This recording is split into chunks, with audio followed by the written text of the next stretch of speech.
జై శ్రీరామ్ గురువుగారండి.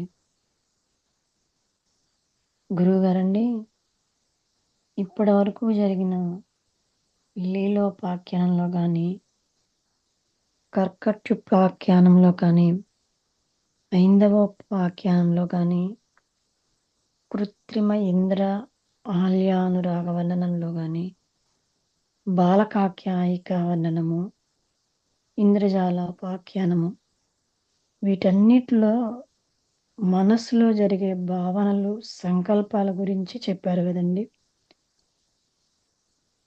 కానీ అసలు మనస్సే లేనప్పుడు దీనిని ఎలా అర్థం చేసుకోవాలి, ఎలా తీసుకోవాలనేది నాకు అర్థం కాలేదండి.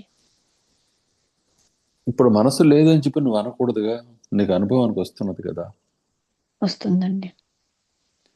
కాబట్టి మనస్సే లేనప్పుడు ఇది ఎట్లా జరుగుతుంది అని చెప్పే ప్రశ్న వినటానికి బాగానే ఉన్నా నువ్వు వేయకూడదు. నువ్వు మనసుని జయించాలి, మనసుని లయం పొందించాలి. ఈ కథల ద్వారా, ఈ విచారణ ద్వారా, ఈ మార్గంలో నడవడం ద్వారా నువ్వు ఆ స్థితిని సాధిస్తావు. అప్పుడు దీనికి సమాధానం నీకే స్ఫురిస్తుంది. అర్థమవుతుందా? అర్థమవుతుంది. సంకల్పమే మనస్సు, నిర్దేశమే మనస్సు. ఆ నిర్దేశం మాయం అవటంతో సంకల్పము లేకపోతే అన్యం మీద ఉందనే విచారణ మాయం అవటంతో మనస్సు లయమైపోయినట్లుగా అవుతుందన్నమాట. మనస్సు అనేది ప్రత్యేకమైన వస్తువుగా లేదు. ఆత్మయే తన శక్తితోటి అలా వ్యవహరిస్తూ ఉంది, తనతో తనలో తానే, తనతో తనలో తానే. అవును.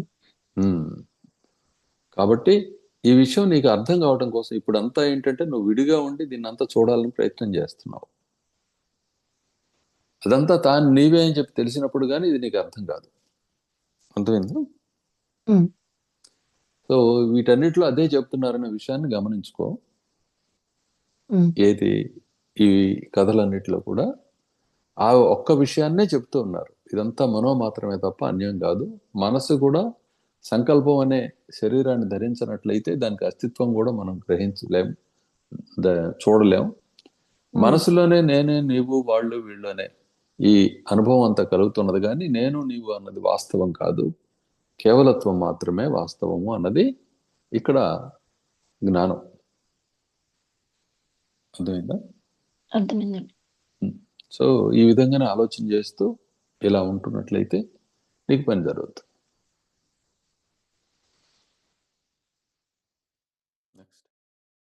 అనుపమానంద నారాయణ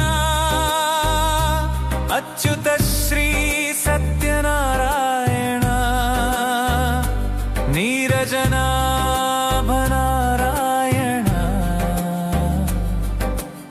అనింద్య వీర్య నారాయణ అణువున నీవే నారాయణ సకలాత్మ నీవే నారాయణ సందడి నీవే నారాయణ శాంతియు నీవే నారాయణ లో